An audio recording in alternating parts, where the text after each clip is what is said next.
Hey, how's it going? Another step forward in the book of Daniel. Daniel chapter 2, verse 31 and following, Daniel reveals to Nebuchadnezzar what the king had just dreamed. And as Daniel does this, it buys him the credibility to be able to interpret the dream. This dream, we have to remember from chapter 2, verse 21, this dream is about times and seasons, kings and kingdoms. So here's how it starts in verse 31. There was a colossal statue. It was overwhelming. The head was of gold. Let's see if I can maybe get this to show up here. This is an artist rendition of Nebuchadnezzar's dream. It's a head of gold. It's a chest and arms of silver, belly and thighs of bronze, legs of iron, and you won't be able to see this very well, but all of this stuff here is sitting on feet that are comprised of iron and clay. You know that's going to be a problem because iron and clay won't hold together for very long. That's a lot of weight to put on an unstable footing. But that's the contents of the dream. As the king was staring at this statue, he sees behind him a mountain, and then there's this stone that's cut out without hands. I underlined that in my Bible, that in verse 34, that this stone was cut out without hands. Something is happening in the future. It involves a stone, and it is not of human origin.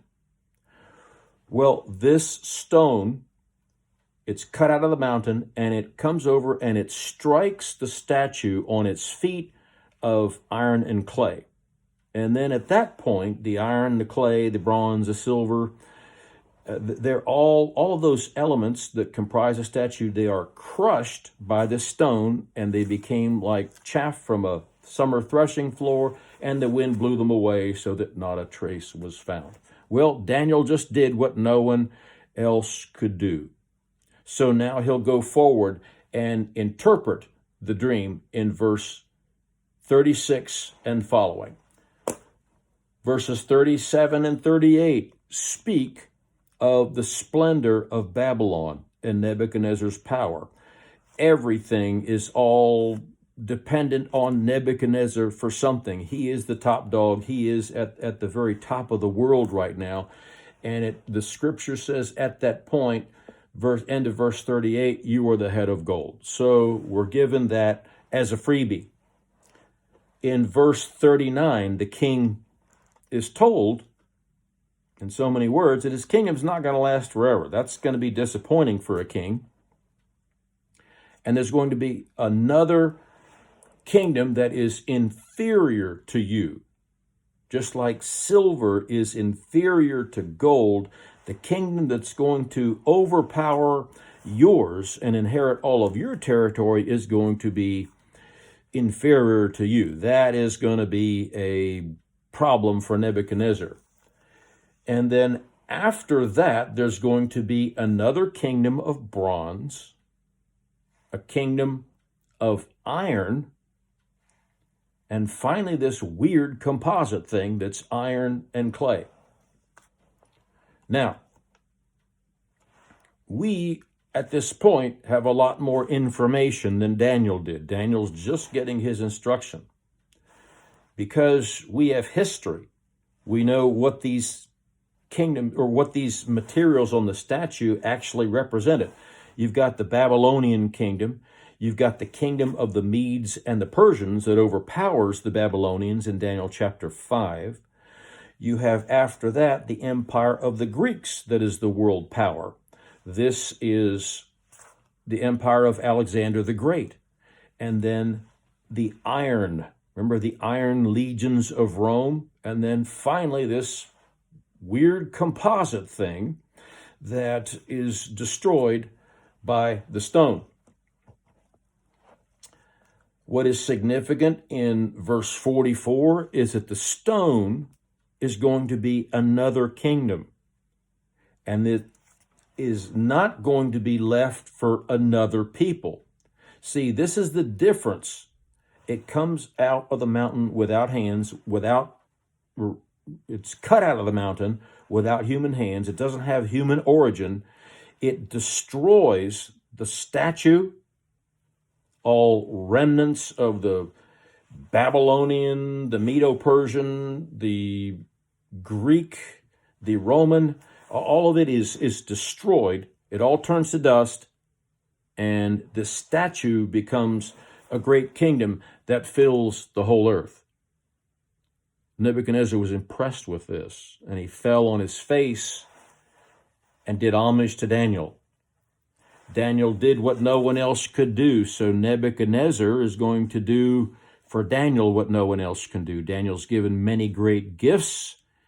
He is appointed as chief prefect over all of Babylon. And then Daniel's friends, Daniel makes request of the king, and Daniel's friends are promoted to be administrators over the kingdom of Babylon. Daniel did what no one else can do. Now, let's look at this statue. An observation about the statue. One of my commentators that I study under had a great observation. Gold is of a much greater atomic density than silver. Silver is of a greater density than bronze. Bronze is of a greater density than iron. So what you see is a statue that is extremely top-heavy, and you have all of this weight coming down on this very unstable bottom foundation, which is a feat of iron and clay. So you know this end-time kingdom can't last for very long. And as we go forward in the book of Daniel, Daniel and on into Revelation, we find that this kingdom only lasts for 7 years. That's the first observation. This thing is really, really top-heavy. Now, you also could probably benefit by putting yourself in the position of Daniel. He's a really, really, really young guy, and all of a sudden he's given end times, or a layout of what is happening both, over the next few hundred years and on into, 2,000 or 3,000 years into the future. Daniel is given all of this. So he's going to be learning end times really, really slowly from this point. Matter of fact, he's going to have to wait until he's a little bit older than me. He's going to have to wait about 45 years to get more understanding on this layout of kingdoms. It's going to be Babylon, the Medes and the Persians. Bronze is Alexander the Great, the Greeks, and then this iron, very, very powerful and destructive thing, and then finally this feat of iron and clay. He's going to have to wait 45 years to get more revelation on this. So from Daniel's perspective, he's just been given an introduction, and there is really nothing to help Daniel understand this for about 45 years, except parts of Isaiah and parts of Jeremiah will give him some heads up on both the Babylonian and the Medes and the Persians. Now, Daniel had just experienced a shaking time in world history where Babylon became the world power. They aligned themselves with the people of Media, the Medes. And together, the Babylonians and the Medes overpowered the Assyrians. Very, very significant event, because Babylon, out of this conflict, happened just before Daniel was taken to Babylon. Babylon will become the absolute power of the world because they align themselves with the Medes. Now, in Isaiah chapter 13, Isaiah gives a pretty interesting prophecy that the Medes, who had been allied with the Babylonians, will then overpower Babylon. That's Isaiah 13, verse 17. So he gets a little bit of insight on how the head of gold is overpowered by the chest and the arms of silver. He'll also learn from Isaiah chapter 39, a prediction of a Babylonian captivity in which some of the royal sons would be taken to Babylon and they would become officials or eunuchs in the kingdom, in the palace of Babylon. And he will be able to read that and recognize, whoa, Isaiah is a credible source because that has happened to me. He's also going to see in the book of Isaiah something that happens in Isaiah chapter 45, where a ruler of the Medes and the Persians is called by name before he is even born. This king's name is Cyrus, Isaiah chapter 45. And Cyrus is predicted, again, before he's born, called by name. Not many people in the scripture get this privilege and this honor. And Cyrus, it's predicted that will be very, very kind to the Jew and will help the Jew to come back to his beloved homeland. So Daniel is going to see bits and pieces of Babylonian times and Medo-Persian times. And, this is kind of an interesting little aside. When Daniel is a really, really, really old guy, he is seen in the 9th chapter of Daniel doing some devotions in the book of Jeremiah. And he happens to find there that Jeremiah predicted a 70-year exile, and he is going to recognize, whoa, that 70 years is about up. And he turns his heart to pray towards the Lord. And at that time, God will begin to restore people from Babylon and bring them back to Jerusalem. So anyway, Daniel is going to have some information available to him that will help him a little bit to navigate this future. And that is from the books of Isaiah and Jeremiah. But it's interesting to me to see Daniel as an old guy doing some devotions in the book of Jeremiah. So that's how Daniel is going to have to learn this. He's going to be left alone with no more information on end times for 45 years, except the books of Isaiah and Jeremiah. Now, Nebuchadnezzar's perspective of this statute, he's just been told that there's another kingdom inferior to him that's going to take over his kingdom and overpower him. That's not going to be nice for Nebuchadnezzar, because kings like to think of themselves as gods. You ever notice when someone approaches a king in the Old Testament, it's almost like approaching a god. You have to say something like, let the king live forever, or if it please the king. Kings like to think of their empires as living forever. They like to think of themselves as gods who will live forever.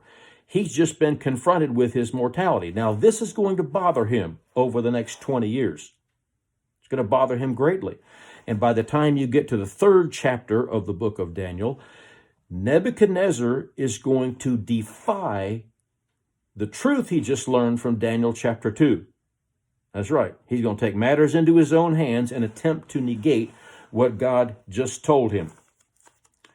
Let me see if there's one other thing. Oh, this is probably the most important thing. You see, as this stone destroys the feet of iron and clay, the rest of the remnants that move forward, the gold, the silver, the bronze, they're destroyed. Keep that in mind. It's very, very significant. As you get into the 7th chapter of the book of Daniel, you'll learn more about these kingdoms. And then you go from Daniel chapter 7 on into Revelation chapter 13, you will find that this is a composite kingdom, and it is comprised of pieces or remnants or DNA of the Babylonian Empire, I'm drawing a blank, the Medes and the Persians.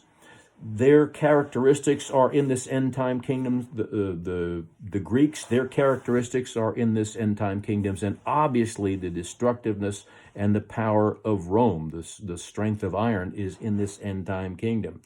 So the scripture has just given us a small introduction, into what is on the horizon for Daniel over the next few hundred years as these kingdoms come, and and then on 2,000 to 3,000 years in the future, when characteristics of these other kingdoms are brought into a composite end time kingdoms, and they are destroyed. So that's a big mouthful, isn't it? Well, we'll be working at it a little bit at a time. Okay, see you soon.